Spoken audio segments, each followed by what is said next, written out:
Das ist der Grundschritt.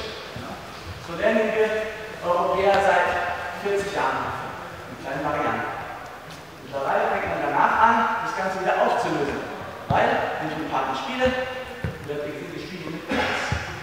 Solange ich mich hier auf der Linie vorhin bewege, tut sich was. Also versuche ich, die ganzen Sachen später zu dekonstruieren, aufzulösen.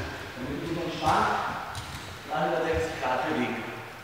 Das heißt, wir fangen jetzt auch nicht mega schnell an. Jeder macht so, wie sich wohlfühlt. Hier, kleiner Schritt, großer Schritt und Ginga, okay? Jeder ganz entspannt für sich.